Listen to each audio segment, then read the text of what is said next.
Not only do we have teachers, we have steel workers, we have other unions here. That is just fantastic.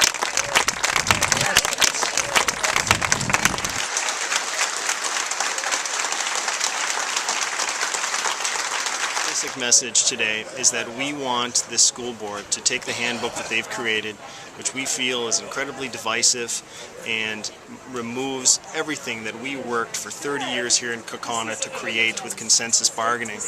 We want them to throw that away, sit down at a table with us, and if we have to have an employee handbook, come up with some solutions that will work for teachers, will work for the district, and will especially work for students and ensure that students receive a great education here in Kaukauna. The way they've got it set up right now is incredibly divisive. Morale has been terrible, the climate is terrible, and the only way to turn that around is to get rid of that employee handbook and sit down with us and have a conversation. We tried to bargain an extension.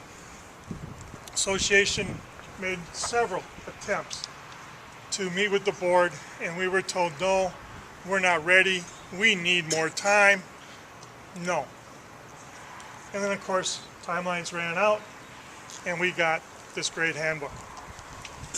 A handbook that attacks our ability, teachers' here ability to do their job the right way. High school, instead of having 5 classes out of a 7-period day, will now have 6. Teachers know what that impact has on preparing for the classes that they have and the extra work they're going to have to do.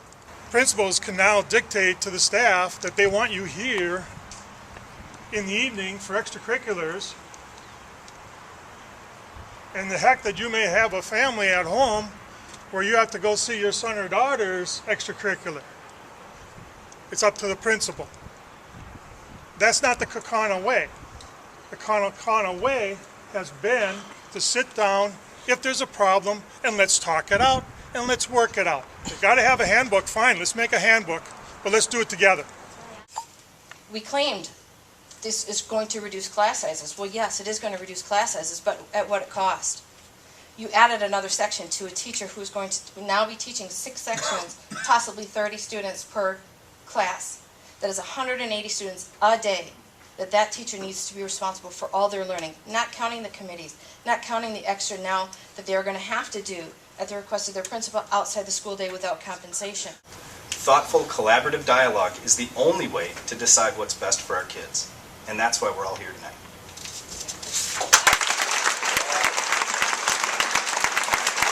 Kids are not going to go to school here unless you change this and make this more of a cooperative and collaborative situation. Please, I'm begging you. That's the importance of collective bargaining. It ensures that no one group has too much power. In the situation we have now, like we've seen with Governor Walker and the Republicans, it's all about power. They want the power. It's not about the money. If it was about the money, they would have taken the deals we've offered them. It's about the power. And when they have all the power, the kids lose, and the teachers lose, and our communities lose. That's why having a union is so important.